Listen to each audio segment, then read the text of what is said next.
ustedes, para que se enfoquen bien ya en los casos de insuficiencia renal, ya sea aguda o crónica, tienen por supuesto que conocer bien cuáles son las funciones normales de un riñón y que se van a alterar agudamente o crónicamente, ¿no?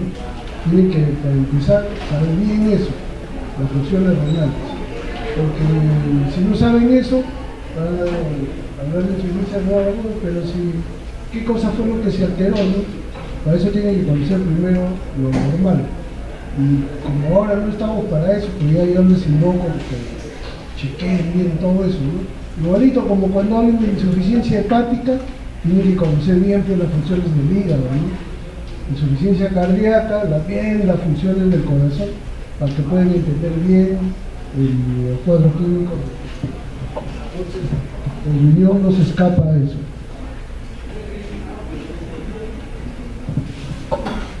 Entonces, hay una serie de definiciones para insuficiencia renal aguda, pero la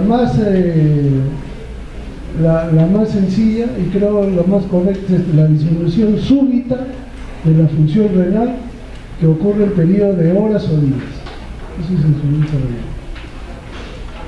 Y esta disminución aguda de la filtración glomerular, porque eso es lo principal que se afecta en la insuficiencia renal aguda, la filtración glomerular, se va a manifestar usualmente por el acúmulo de desechos metabólicos, ¿no? Y los principales desechos son los nitrogenados. Entonces eso se va a acumular en sangre. Y de ahí se va a derivar el concepto de que cuando se eleva la urea y la creatinina, que son los principales compuestos o los más conocidos compuestos nitrogenados, cuando se elevan en sangre, uno sospecha o tiene la obligación de descartar que estamos frente a una insuficiencia renal. Y a veces, no siempre, se acompaña de oliguria. Antes las tradicionales causas de insuficiencia renal aguda eran las formas oligúricas, pero cada vez se va viendo pacientes que tienen insuficiencia renal aguda y sin mayor repercusión en el volumen urinario. Hay gente que hace insuficiencia renal aguda y está orinando, incluso en volúmenes aparentemente adecuados o cercanos a lo adecuado. Y si uno no tiene sospecha únicamente de que puede estar haciendo insuficiencia renal, a pesar de que esté orinando normalmente, no va a llegar a un diagnóstico.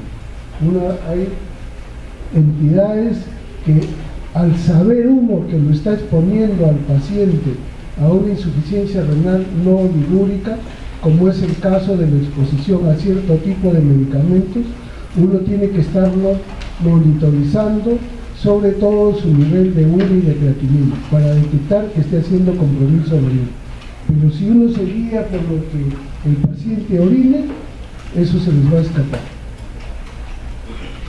Otra característica es que esta por lo general es reversible, ¿no? Reversibilidad. Pasada la noxa, esto puede, pero eso no es absoluto tampoco. Hay formas de enfermedades renales agudas que son irreversibles. Empiezan como un daño renal agudo y se quedan así ya para siempre. Se quedan ya, se fueron a la cronicidad. Ya entonces esto es relativo. ¿A qué llamamos oliguria? Reducción del volumen urinario a un nivel que es insuficiente para excretar la carga obligada de solutos. Todos los solutos que nosotros producimos al día deben de poder ser eliminados en el volumen urinario que normalmente ponemos. Pero si ese volumen urinario no es suficiente para eliminar esos solutos, ya estaríamos frente a una oliguria. Y anuria es cuando el volumen urinario es menos de 100 mililitros de orina por día. Esta es una entidad y que elabora estas guías y que guía el manejo, la evaluación de pacientes con insuficiencia renal aguda. En estos casos, con estas elevaciones tan discretas como 0.3 miligramos en 48 horas, o aumento de la creatinina sérica 1.5 veces por encima de la basal, o una diuresis menos de 0.5 mililitros por kilo por hora por 6 horas, ya uno puede hablar de insuficiencia renal aguda. Ustedes van a ver después que ahora ya han salido nuevos conceptos, y eso es como que se maneja, ya no se habla de insuficiencia renal aguda, se habla de injuria renal aguda. Por meternos a analizar esas cosas, eso es para que nos lleve toda la tarde, ¿no? Toda la tarde. Acá más que todo es para hablar de fisiopatología. Y la fisiopatología así no varía, así uno lo siga denominando insuficiencia renal aguda, o se le llame injuria renal aguda, lo que sea.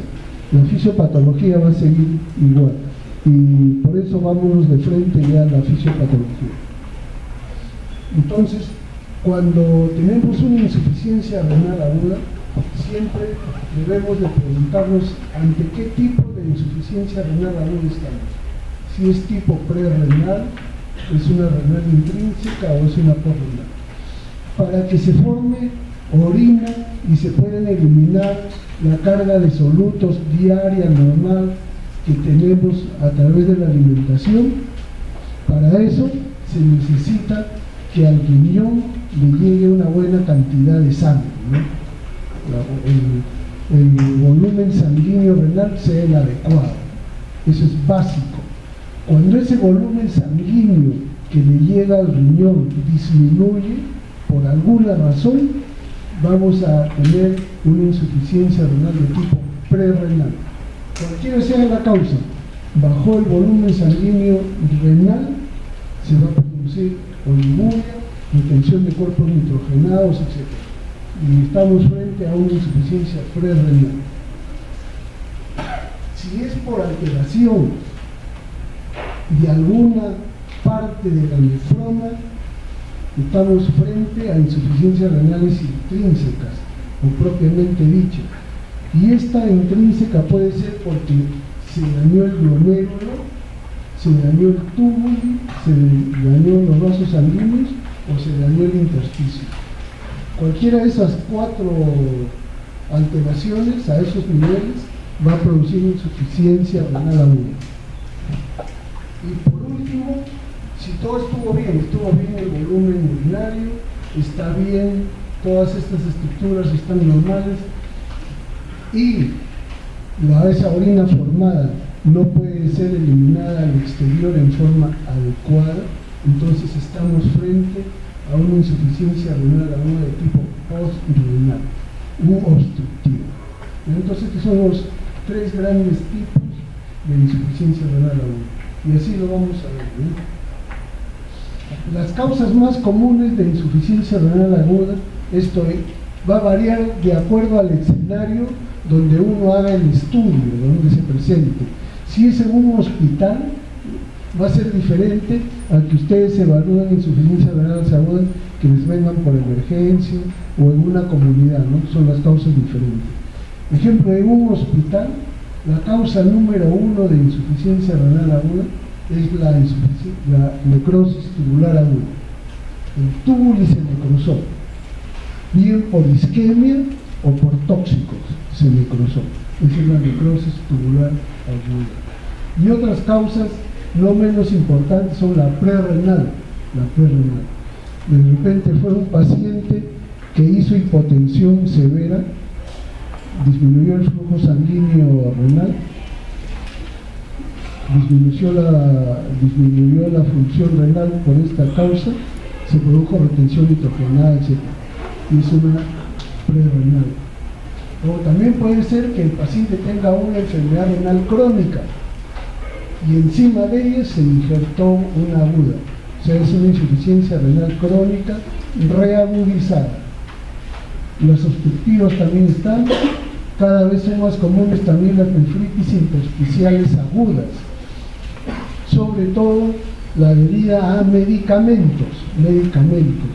Y dentro de los medicamentos son los medicamentos de uso común, los medicamentos de uso más común que producen insuficiencia renal son antibióticos, y ahora el medicamento, uno de los más utilizados en todo el mundo, que es el antiinflamatorio no esteroideo, como causante de insuficiencia renal.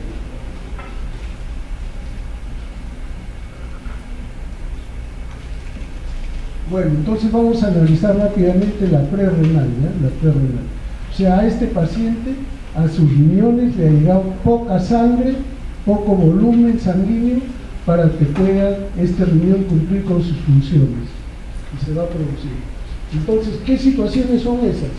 Cuando hemos hecho la clase de shock, porque se caracteriza principalmente por hipotensión arterial, ¿no? Disminución del flujo sanguíneo renal a prácticamente todos los órganos y dentro de ellos al riñón. Entonces, si ustedes se acuerdan todas las causas del shock, ahí están las causas que les va a producir insuficiencia renal aguda de tipo prerrenal. Y ahí ustedes saben que hay pues shock hipovolémico, shock obstructivo, todas las causas, shock cardiogénico y shock distributivo, ¿no? Todas las causas. Cualquiera de esas situaciones les puede producir insuficiencia renal aguda de tipo prerrenal. Por supuesto que cuando la insuficiencia renal aguda prerrenal por disminución del volumen sanguíneo ya se extiende demasiado, ya no va a ser solamente insuficiencia prerrenal, ya se extendió demasiado en el tiempo esa falta de sangre y por tanto de oxígeno, de nutrientes a las células de la nefrona, sobre todo las células tubulares renales, que son muy sensibles a la isquemia, se van a necrosar. Entonces eso ya no va a ser insuficiencia prerrenal, va a transformarse en una insuficiencia renal aguda de tipo parenquimal o intrínseca, en este caso por compromiso tubular, va a ser una necrosis tubular aguda, ¿ya? Entonces las insuficiencias renales, prerrenales, cuando se prolongan demasiado, pueden llevar a necrosis tubular aguda. Y de hecho, la causa número 1 de insuficiencia de necrosis tubular aguda, la causa número 1 es la insuficiencia prerrenal que se prolongó demasiado. Esa es pregunta de examen, ¿no? Y la otra causa, sin necesidad de que haya hipotensión arterial y shock causante de insuficiencia prerrenal, va a ser la vasoconstricción renal. Hay sustancias, hay medicamentos que producen vasoconstricción de las arterias renales. El paciente está bien, no está en shock, nada de eso, pero algo que recibió produce vasoconstricción renal, entonces ese riñón va a sentir todo como que le está faltando sangre y se va a producir insuficiencia también prerrenal. Todas estas causas, de contraste, antiinflamatorios, tacrolimus, etc. Y también, si esto se prolonga mucho, puede producir también necrosis tubular aguda. Miren, esto es básico también que conozcan. Presión de perfusión normal. Normalmente, si este es el glomérulo, la arteriola aferente, normalmente la arteriola aferente tiene un tono vascular mayor que la arteriola eferente, de tal forma que acá a nivel glomerular haya una presión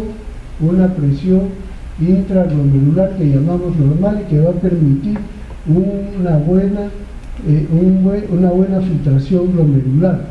Esto es lo normal. O sea, estas resistencias arteriolares, siendo mayor acá que acá, va a permitir un buen filtrado glomerular y una formación de orina adecuada. Pero cuando disminuye la perfusión renal, esto se va a invertir. Esta arteriola aferente se va a dilatar por efecto de unas prostaglandinas vasodilatadoras que se producen acá en el mismo glomérulo ante una perfusión disminuida.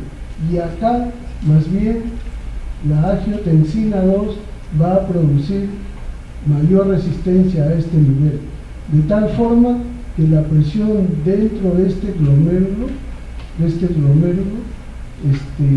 aumente para permitir que se siga formando orina, que se siga filtrando, ¿no? Se siga filtrando y la función renal no sea comprometida. Esto es lo que sucede cuando la presión de perfusión disminuye, en cualquiera de las situaciones que ya hemos visto. Y si esto continúa, va a seguir acá la vasoconstricción, y acá también va a haber vasoconstricción. La filtración glomerular acá ya va a disminuir, Y como esta arteriola eferente cuando sale, va a volver después a transformarse en capilares que van a rodear a los túbulos renales, y esa zona que le va a llevar la irrigación, el oxígeno, ¿no?, a los túbulos renales. Si esta perfusión tisular es leve, se va a formar una insuficiencia renal prerenal, pero si es severa, ya va a producir necrosis de esos túbulos, va a producir necrosis tubular aguda, ¿ya? Entonces, vamos a ver ahora insuficiencia renal aguda ya por causa intrínseca. Por causa intrínseca. Y hemos dicho, ¿qué está pasando? Están penando, bro. Entonces, vamos a ver causa tubular, glomerular, vascular o intersticial. Vamos a ver causa tubular. Problemas a nivel de túbulo y son por dos grandes motivos. Por una necrosis tubular, las células tubulares se necrosaron, o porque hay una obstrucción dentro de esos túbulos, obstrucción intratubular. Necrosis tubular aguda, la isquémica. Cualquiera de esas causas que hemos señalado, como causas del shock, pueden producir esto. Pero lo más común es que sea la asociación al síndrome hepatorrenal, estenosis bilateral renal, y todas estas situaciones de hipotensión y shock que mencionamos. Y tóxica, hay tóxicos que dañan el epitelio tubular renal, tienen predilección por ese epitelio. Y de esos tóxicos hay dos tipos, los endógenos y los exógenos. Dentro de los endógenos, uno de los tóxicos más comunes es la hemoglobina. Ustedes dirán, pero pues, si todos tenemos hemoglobina. Con nuestra hemoglobina que tenemos normalmente no está libre, no está circulando libre, está dentro del hematíe, ¿no? No hay prácticamente hemoglobina libre. Cuando la hemoglobina está libre en la circulación, está fuera del hematíe y llega al riñón, es tóxico, es un tóxico bien poderoso para la célula epitelial, ¿ya? Y otro pigmento relacionado con la hemoglobina es la mioglobina. ¿Dónde está la mioglobina? Dentro de los músculos. Pero cuando esa mioglobina está circulando, llega al riñón y también es tóxica para el tubo. Y entonces, ¿en qué situaciones clínicas se presentaría eso? ¿En qué situación puede haber hemoglobina libre? En casos de hemólisis, ¿no? Hemólisis, sobre todo las intravasculares, ¿no? Hemólisis. Y también, ¿en qué casos habría mioglobina libre? En casos de rhabdomiolisis, ¿no? Rhabdomiolisis, compromiso muscular esquelético severo, ¿no? Gran salida de mioglobina al torrente sanguíneo, llega al riñón y daña el tubo. Entonces, por eso en las anemias hemolíticas intravasculares o la rhabdomiolisis, una de las complicaciones más severas es la insuficiencia renal aguda, tipo necrosis tubular tóxica, ¿no? Y otras son las sustancias exógenas. Hay tóxicos exógenos, radiocontrastes, aminoglucósidos, anfotericina B, etc., ¿no? Entonces, todo esto hay que tener en cuenta. Y obstrucción intratubular puede ocurrir por cristales o por paraproteínas. Cristales, oxalatos de calcio, ácido úrico. Ácido úrico, esto se ve mucho en casos de terapias de neoplasias sólidas, sobre todo, grandes, ¿no? Linfomas, etc. Hay una gran destrucción de tejido, gran salida de estos componentes dentro del ácido úrico y puede comprometer a los túbulos y los obstruye. Lo mismo también con medicamentos, medicamentos antivirales pueden producir cristales y tapar al riñón. Y paraproteínas en las enfermedades de cadenas ligeras, en los procesos proliferativos de células plasmáticas productoras de inmunoglobulinas. Las cadenas ligeras pueden producir obstrucción intratubular. Entonces estas son las causas de compromiso tubular. ¿Y cómo se ve en el túbulo? Miren, este era un túbulo. Ustedes deben acordarse de la histología de un túbulo normal, ¿no? Pero miren cómo en este túbulo lesionado, miren toda esa vaporización de estas células, los bordes en cepillo ya no existen, todas estas células se empezaban a desprender de su sitio donde estaban insertados, se empiezan a formar cilindros, todo eso obstruyen al túbulo y lo dilatan, y todo esto significa pues obstrucción tubular. Y en el intersticio va a haber aumento también de agua, ¿no? De edema.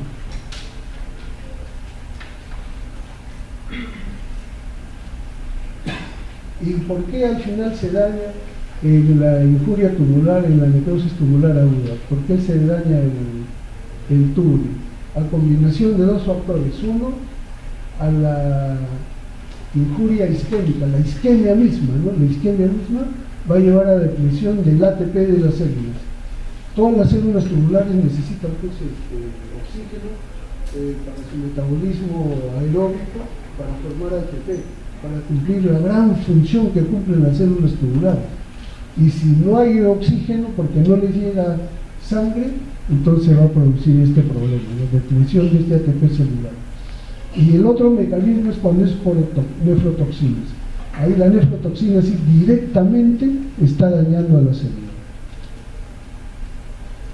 La nefropatía isquémica tiende a ser más segmentaria. En cambio la tóxica, si bien es segmentaria, sobre todo en esta parte distal, pero en el túbulo y proximal, sí es más parejo. Sobre todo el segmento S3 es al que más daña la necrosis tubular tóxica. Miren, esto es importante. A pesar del término de necrosis tubular aguda, las células francamente necróticas, así como estas, no son un hallazgo frecuente en la biopsia renal. No son un hallazgo frecuente. En la mayoría de casos, la evidencia histológica de esta injuria compromete a un pequeño porcentaje nomás de los túbulos, a un 10, a un 15% de los túbulos. No es que todos los túbulos se necrosen, ¿no? Pero a pesar de eso, la función renal está bien comprometida, Esto significa que además del daño de las células, hay otros factores importantes en la pérdida de la función renal, tales como vasoconstricción, los vasos sanguíneos que están entrando en promedio, dividiendo a los túbulos, se cierran, se constriñen, y también la obstrucción tubular. Miren, todas estas células en las nefronas, en este 10 a 15% de túbulos que se comprometieron y que se necrosaron y que producen y que se desfacelan, van a producir obstrucción. Acá seguramente van a encontrarse en la orina cilindros epiteliales, ¿no? Esto sí, que se van a transformar en restos. Todo esto va a dar lo que llaman cilindros granulosos. va a haber aumento aquí de la presión de este líquido que estaba siendo filtrado y que no puede seguir hacia adelante. Y estos espacios entre célula y célula se separan y el líquido se sale del túbulo y se va al intersticio y tiende a reabsorberse en los vasos sanguíneos. O sea, todo esto significa edema intersticial. Y todo esto contribuye a la obstrucción, backleak que se llama, ¿no? Salida del líquido de la luz tubular hacia el intersticio, se llama el backleak. Todo eso va a contribuir a la insuficiencia renal. Entonces, esto ya lo hemos visto ya, renal y severa necrosis tubular aguda. Mire, ese segmento S3 del túbulo proximal y la porción ascendente gruesa del asa de Henle son particularmente vulnerables a la injuria isquémica. ¿Debido a qué? A la combinación de que acá se trabaja con el oxígeno al límite, eso es en condiciones normales. Toda esta parte de la nefrona trabaja con poco oxígeno, y también tiene altas demandas metabólicas, porque acá hay una tremenda función de estos túbulos. ¿Y por qué? Porque ahí están funcionando las bombas de sodio, potasio, ATPasa, están al límite para producir la reabsorción de todo lo que se filtra, ¿no? Y que debe de reabsorberse. Hay un gran trabajo metabólico. Entonces, esto está trabajando pues al límite. Cualquier cosa que uno le haga negativamente va a repercutir en la función de esas células. Entonces, ¿por qué es que son vulnerables estos segmentos de este sistema tubular? Por el riego sanguíneo, el alto requerimiento de energía y la capacidad glicolítica de estas células. Esto es lo que les decía. La mayor parte de la circulación en condiciones normales se va a la corteza, 75%, y solamente va a la médula el 25%. Las presiones tisulares de oxígeno, acá en la corteza 50, 100. En cambio, acá en este sistema medular, solamente 10 a 15 milímetros de mercurio, miren, esa poca cantidad de oxígeno, y para la gran función que cumplen estas estructuras. Y el requerimiento de energía también que se requiere, sobre todo para mantener activa esta bomba de sodio, potasio, ATPasa, ¿no? Entonces todo eso hace sensible, y con la capacidad, asociado está la capacidad glicolítica de la célula tubular, ¿no? Tubular. Entonces todo eso hace vulnerable a esas zonas del túbulo. Entonces, resumiendo, la isquemia renal puede ser por efectos vasculares y efectos tubulares, y que va a llevar a disminución de la filtración glomerular. Los efectos vasculares están acá señalados en este cuadro, pero al final de cuentas todo va a llevar a disminución de la filtración glomerular. Si nos ponemos a analizar uno por uno, nos vamos a demorar mucho, pero acá hay vasoconstricción, disminución de vasodilatadores y aumento de la producción de vasoconstrictores, y va a haber aumento de la producción de radicales de oxígeno. Y todo esto va a producir disminución de la filtración glomerular. Y la isquemia renal, sus efectos tubulares, también igualito, va a llevar a lo que les decía, ¿no? Las obstrucciones, la obstrucción tubular, el reflujo, o sea, el leak back, la salida, retroalimentación glomerulotubular, disminución de la filtración glomerular. Miren, esto es lo que es normal. Cuando ustedes tienen un corte transversal de un túbulo, miren, esta es la luz tubular, acá está el borde en cepillo de estas células, acá las integrinas están al lado de la membrana basal que está acá, las bombas de sodio, potasio, ATPasa también están en este lado, ¿no? Esa es la conformación normal. Cuando hay isquemia, y sobre todo cuando se produce reperfusión, se ha visto que ya no hay acá borde en cepillo, no hay borde en cepillo, Esta polaridad de las integrinas y de la bomba de sodio se ha perdido. Ya esas bombas de sodio están en otros sitios, pueden estar acá, lo mismo las integrinas. Y todo eso hace que al final de cuentas se produzca apoptosis de estas células epiteliales, se produzca desprendimiento, lo que se llama effacement. Estas células caen a la luz tubular, los obstruyen, estas células regeneran, se transforman en cilindros granulosos, previamente cilindros epiteliales, y se produce aumento en la permeabilidad entre las células, se produce lo que se llama el backlit, ¿no? Esto es lo mismo, ¿no? Esto es lo mismo. Ahí no, se los dejo para que lo analicen. Esto es lo que ya hemos dicho, ¿no? La necrosis, el despegamiento de todas estas células tubulares, la formación acá de procesos obstructivos, cilindros epiteliales, cilindros granulosos, aumento de la permeabilidad aquí en estos espacios, se sale el líquido de aquí, se pasa para el edema intersticial.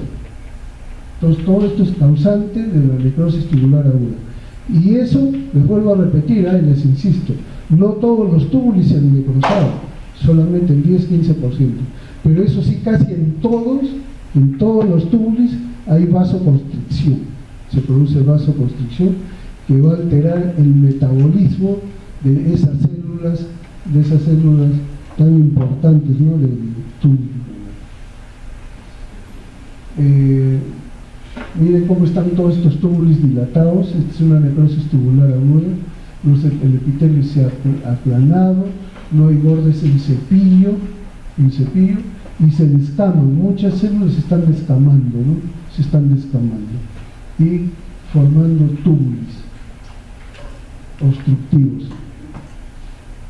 Estas son las lesiones iniciales, se empiezan a despegar acá. Se empiezan a despegar, no hay bordes en cepillo, algunas células ya están libres acá en la luz, se han necrosado. Y acá miren, aquí en este caso se ha desprendido casi todo, aquí casi todas estas células de acá se han desprendido, un gran taponamiento acá de estos túbulos. Conforme pasa el tiempo y si el paciente se mantiene, sobrevive, uno lo maneja en forma adecuada, estas células tubulares tienen capacidad de regenerarse, y miren cómo acá estas células están mostrando esa capacidad regenerativa. Estas mitosas empiezan a regenerarse nuevamente. Por eso, después de una necrosis tubular aguda, si uno la cuidó bien al paciente, después de un plazo de 3-4 semanas o algo más, el paciente empieza nuevamente a recuperar su función renal y la recupera, ¿no? La recupera en la mayoría de las veces, con esta gran capacidad que hay de regeneración de los túbulos. Esta es una forma tóxica por etilenglicol. El etilenglicol es un alcohol, se utiliza mucho en los descongelantes. Felizmente acá no tenemos eso. Eso se ve mucho en países donde nieva bastante, se utiliza bastante descongelante, y ahí las intoxicaciones por etilenglicol sí son frecuentes, ¿no? Son frecuentes. El curso clínico en la necrosis tubular aguda: el inicio, la exposición a la noxa, la extensión, esto se extiende, se mantiene días a semanas y después empieza a recuperarse. Miren, ahora que hablamos de la prerrenal, por ejemplo, yo hago una hipotensión arterial por alguna causa, porque estoy con vómitos, diarreas, me deshidraté y mi flujo sanguíneo renal disminuyó, mi riñón sintió la pegada, empezó a retener sodio, potasio, toda la urea, creatinina, todo eso empezó a retener, empezó a orinar poco, oliguria, puedo incluso llegar a ácido óptico, lo que sea. Llego a la emergencia, me hidratan,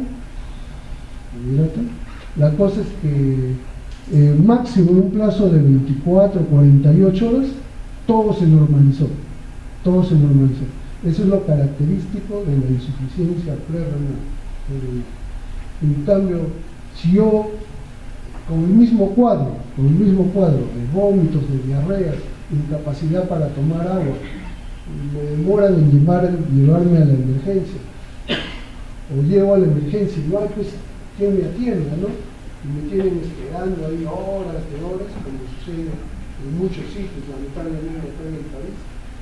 Nadie me hidrata, nada de eso, hasta que alguien viene y dice, ¿qué tienen? Ya ahora hay que hidratarlo. Y por supuesto mis exámenes de laboratorio que estaban con la urea, la creatinina alta, ¿no? Por más que me hidrate, nada. Ya me siento mejor ya porque ya mi presión me subió, ¿no?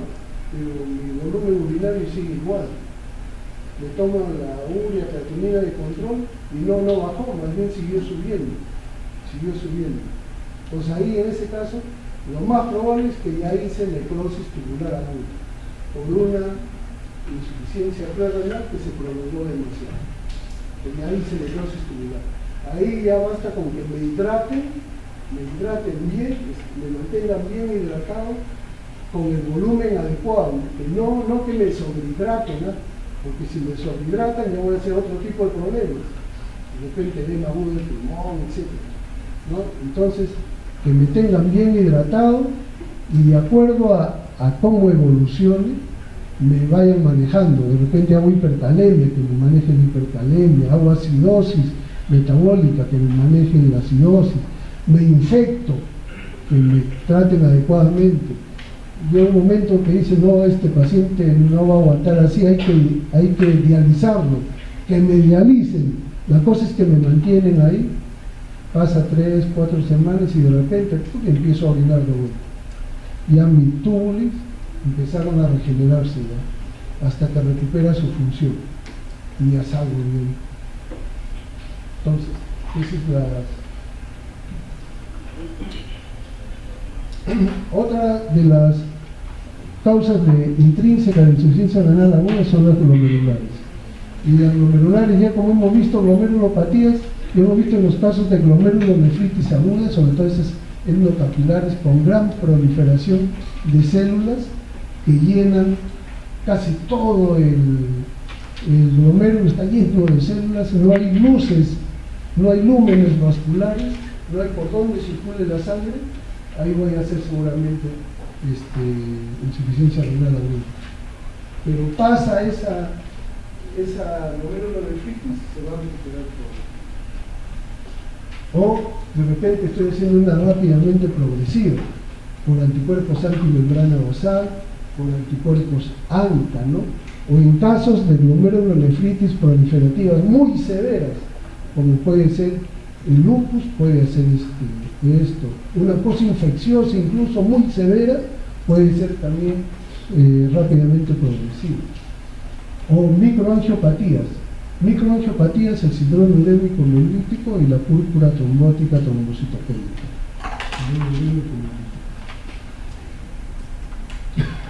Este es lo que repetimos, glomérulo normal, y esta es la post-streptocócica. Miren esa cantidad de células, comparen acá no hay luces vasculares, ¿no? Como acá. Eso va a ser insuficiencia renal aguda. Estas son las por semilunas, las crecientes, ¿no? Todas estas son crecientes, todo esto. Crecientes aquí. Este es el caso de un lupus. Este es el síndrome urémico hemolítico. En el síndrome urémico hemolítico, la lesión básica fundamental es a nivel del endotelio de los vasos y que dispara mecanismos para que se formen trombos. Se forman trombos aquí dentro de estos vasos y esos trombos son en tal cantidad que van a obstruir la circulación. ¿Ya? Trombos. Y esos trombos, como cuerpos extraños que son, los glóbulos rojos al pasar por ahí se van a romper y va a dar hemólisis. Entonces estos síndromes urémico hemolíticos ¿Por qué se caracteriza? Uno, por insuficiencia renal aguda. Dos, por hemólisis, y es una anemia hemolítica microangiopática.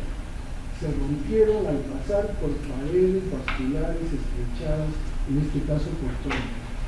Hemólisis. Y esos glóbulos rojos, si uno los ve a la lámina periférica, van a estar también alterados. Eso se llaman los esquistocitos. Así en la orina, como se llamaban, decíamos hematíes dismórficos, también en la sangre esos hematíes al pasar por esos espacios tan estrechos se rompen y van a dar hematíes dismórficos también, que se llaman esquistocitos, y van a dar como anemia hemolítica, pues una anemización importante.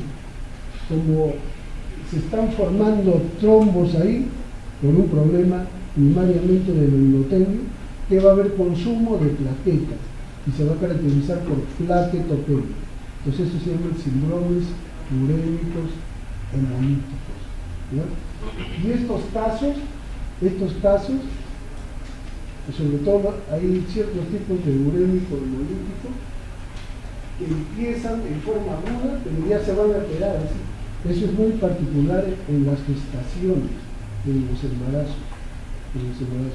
Síndrome urémico hemolítico del embarazo. Y el paciente se queda ya en diálisis para toda su vida.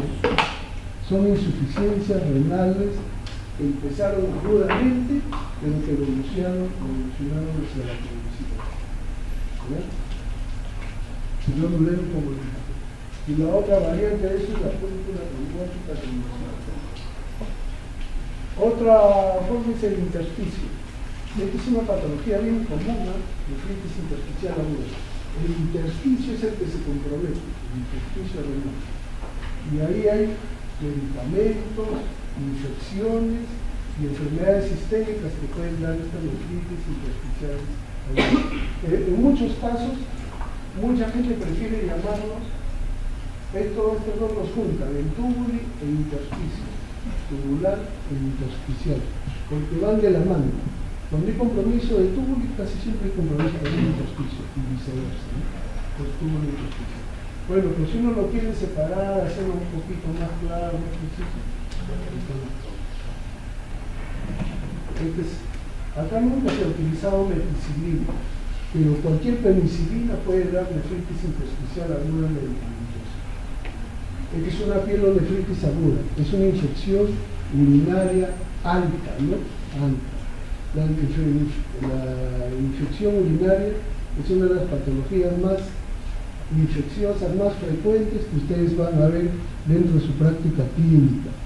Y las infecciones urinarias pueden ser bajas, cuando comprometen vejiga, o sea, una cistitis, o altas, ¿no? Cuando comprometen el parénquima renal.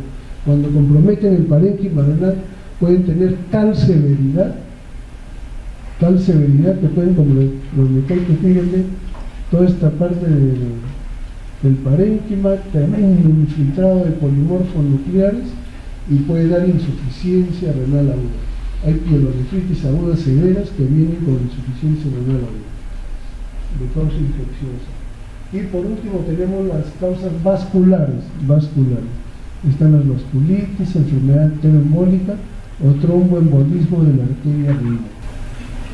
Esta enfermedad arterioembólica, un ejemplo, es una persona mayor, por ejemplo yo, viejito, que puede tener una gran enfermedad aterosclerótica, mis arterias están todas con placas de ateroma, espontáneamente o porque le hicieron un procedimiento endovascular, están haciendo un cateterismo para estudiarle alguna arteria dentro del coronario, ese catéter, al pasar por la luz arterial, está que roza mi endotelio, y si hay placas de ateroma, lo va a romper. Y esas placas de ateroma, ¿qué cosa tienen en su interior? Colesterol. Ese colesterol va a viajar por la sangre y se va a ir, como son chiquitos, se va a ir con la microcirculación a diferentes órganos. Y dentro de ellos se puede ir al riñón. pero los sitios más comunes son riñón y son también piel, lechos biliares. Y ahí le va a dar como astillito, así de equivos similares, ¿no? Petequias. Y si le hacen una biopsia, va a verse lo que se ve acá en estas estructuras. Todo esto de acá son vasos que están tapados y estos son cristales de colesterol. Son cristales de colesterol. Y cuando eso afecta al riñón, como es todo difuso, le puede dar insuficiencia renal aguda, asociada a enfermedad arteriovenosa. Siempre que usted tenga un paciente que venga con insuficiencia renal aguda o con este tipo de lesiones en piel, y que siempre pregúntele por antecedentes. Que si le han hecho algún examen, ayer le hicieron una tecnología, le metieron un catéter, y ahí, así como por un tubo, se van a enfermedad arteriovenosa. Pero hay que conocer lo que es implementar. Esto es músculo, ahí están los cristales de colesterol, hemorragias en llama, subunguales, y acá líquidos reticulares, y acá también líquidos reticulares, en caso de enfermedad arteriovenosa. Y por último queda la insuficiencia renal aguda porrenal. Ya el flujo sanguíneo renal ha estado bien siempre, todo el glomérulo, el túbulo, el intersticio, los vasos, todo eso está normal, pero el paciente está con insuficiencia renal aguda. Entonces ahí va a sospechar el post-renal, ¿no? Así, sin hacerla muy larga, cuando usted tenga un caso de ese tipo que sospeche la obstrucción, y sobre todo si es varón, lo que deben hacer casi de inmediato es hacer un caso rectal. La causa más común de neuropatía obstructiva en un varón mayor es crecimiento de próstata. Miren, próstata grande, y esa puede ser. Y si encima le encuentran globo vesical, ella con ese prácticamente tiene su diagnóstico. Neuropatía obstructiva prostática, ¿no? O puede ser cálculo, puede ser tumor, etcétera, etcétera, ¿no? Pero ya tratar de descartar. Y las obstrucciones pueden ser pues, a nivel superior y tracto inferior. En el tracto inferior que son bien comunes, uretra, próstata o vejiga.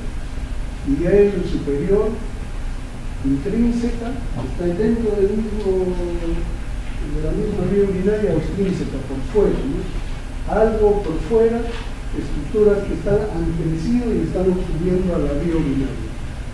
Tumores de aparato reproductivo, sistema vascular como aneurismas, aparato vascointestinal, retroperitoneal, la fibrosis retroperitoneal, o quirúrgicas, ¿no?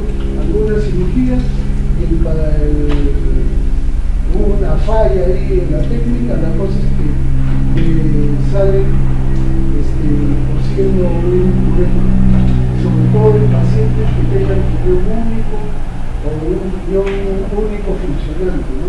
Y le pusieron un uretra. Eso es malo, y eso es la cosa. Y si es intrínseco ya intraluminales, cálculos son causa de. Pero va a haber insuficiencia renal siempre y cuando se obstruyan las dos vías urinarias. Si solamente se obstruye una vía urinaria, le queda el otro. Y de ahí no va a haber depresión indefinida. Tendrá pues su cólico, ¿no? El dolor intenso, inmaturo. Pero insuficiencia renal va a ser bien difícil que haga, porque el otro está compensando la función del cuerpo.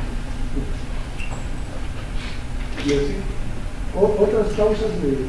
Nosotros tenemos tanto diabético, y ustedes van a ver compromiso renal en la diabetes, no solamente por el compromiso del glomérulo, que hemos visto que da la glomerulopatía membranosa, ¿no? Nodular, difusa, sino también puede dar compromiso renal asociado a neuropatía autonómica diabética. Se comprometen los nervios que inervan a la vejiga. Esa vejiga se va a volver flácida, hipotónica, porque no va a haber un estímulo neurológico para su contracción y se va a dilatar. ¿no? Entonces esos pacientes van a ser también uropatías obstructivas funcionales. Y esos pacientes son los que van a aparecer con unos globos vesicales inmensos, ¿no? Que llegan a veces hasta el ombligo o superan el ombligo. Y el paciente no siente nada. Cualquier persona que haga una retención aguda de vejiga les va a venir con unos dolores intensos, ¿no? Porque es bien doloroso. Pero el diabético, como parte también de su neuropatía, no siente ni dolor. Y viene con unos globos vesicales inmensos. Entonces la diabetes le puede producir compromiso del aparato urinario, tanto por compromiso renal o también tipo renal. Este es un examen de orina que les va a permitir hacer diagnósticos diferenciales de si la ida es pre-renal, es renal y a qué nivel, o es ida por-renal. Casi todo esto tiene fundamento en qué? En que, pónganse que yo tengo todo mi aparato urinario normal, simplemente me deshidrato y hago una insuficiencia pre-renal. Por lógica, ¿qué cosa va a hacer mi riñón? Mi riñón va a tratar de concentrar mi orina, ¿no? Botar todos mis solutos en el menor volumen posible para no deshidratar. Entonces mi orina, ¿cómo va a ser? Mi orina va a ser oscura, ¿no? Seguramente si me mide la densidad va a ser una densidad urinaria alta, una osmolaridad alta también, ¿no? Si me mide el sodio ahí en esa orina, seguramente mi sodio va a estar, el sodio urinario bajo, porque mi riñón ha tratado de ahorrar lo que pueda de sodio y de agua, con mi sodio urinario está bajo. Y si me hacen una expresión fraccionada de sodio, esa va a ser menos de 1, ¿no? Todo indicativo de que mi riñón está tratando de ahorrar lo más que puede agua. Pero si ya mi túbulo se dañó, ya mi túbulo no va a poder hacer esas funciones, porque todo lo que le he dicho lo hace el túbulo. Entonces, a pesar de que estoy deshidratado, ya mi túbulo se dañó, voy a empezar a perder sodio, empiezo a perder agua, ¿no? Mi osmolaridad ya también se altera, todas esas cosas. Y mi expresión fraccionada de sodio ya va a ser mayor de 1. Uno dice para mayor exigencia, que sea mayor de 5, ¿no? Todo me está ya traduciendo que mi túbulo ya se lesionó. Eso se va a encontrar esa manera. Quienes también se pueden comportar como si fuera una pre-renal. ¿Quiénes se podrían, de todo lo que hemos mencionado? Las glomerulonefritis, ¿no? La glomerulonefritis está tan lleno de células que le va a llegar poca agua a ese glomérulo y se va a comportar como si fuera una pre-renal.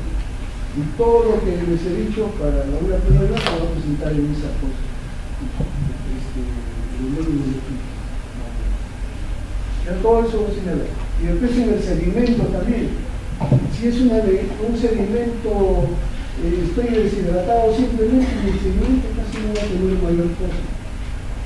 Pero si ya hice necrosis tubular aguda, ya puede haber células que se han descamado, células epiteliales, puede haber cilindros epiteliales, o esas células epiteliales se han degenerado y han formado como gránulos y cilindros granulosos, ¿sí? Eso se ve en el sedimento.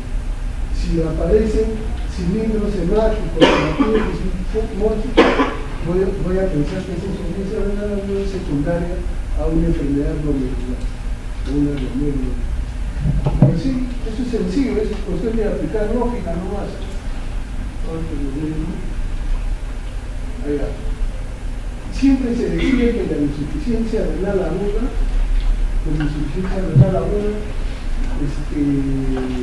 es reversible. Y hemos visto que en algunos casos pueden ser reversibles. Por ejemplo, las microangiopatías, el síndrome único neolítico y las úlceras amórficas de los estómagos, sobre todo cuando se asocian a la gestación, pueden ser reversibles. Y también hay algunos casos que es tan severa la deshidratación del paciente, es tan severa que provoca una necrosis de todos los túbulos. no solamente ese 10-15% que la mayoría, sino que necrosó hasta los glomérulos. Los glomérulos son bien resistentes a la hipoperfusión, ¿no? Los más sensibles son los túbulos, pero a veces es tan severa la deshidratación que hasta los glomérulos se fallan, se necrosan. Y las estructuras que se pueden recuperar tienen gran capacidad de regeneración, son los túbulos, pero los glomérulos eso no se regenera, eso no se regenera. Y eso ya el paciente quedó con su daño crónico. Eso también se ve en la síndrome neurocognitiva. A veces es tan severo que como todo está ocurriendo en el glomérulo se necrosa y ese glomérulo ya no se regenera, ya no se regenera. Entonces, y por último se ha visto que una insuficiencia renal aguda, muchos que hacen insuficiencia renal crónica tienen como antecedente haber hecho insuficiencia renal aguda. Y parece que esta insuficiencia renal aguda no fuera lo tan benigna que se consideraba antes, ¿no? Felizmente la mayoría son reversibles, pero algunas pueden llevar a la progresión. Y cuando se altera, hay insuficiencia renal aguda, pues se va a alterar todo, ¿no? Balance de sodio, potasio, disminución del desecho, producción de eritropoyetina, balance ácido básico, la activación de la vitamina D y eliminación de todo eso va a estar alterado. Por eso el cuadro clínico de una insuficiencia renal aguda crónica es multisistémica, ¿no? Y eso se cumple para cualquier órgano. Cuando un órgano falla, empieza a fallar todo el resto de órganos. Así en insuficiencia renal aguda empieza a fallar el corazón, el todo. El cuerpo humano funciona como una unidad. Todos trabajan en equipo. Falla un órgano, el resto de órganos también empiezan a alterarse.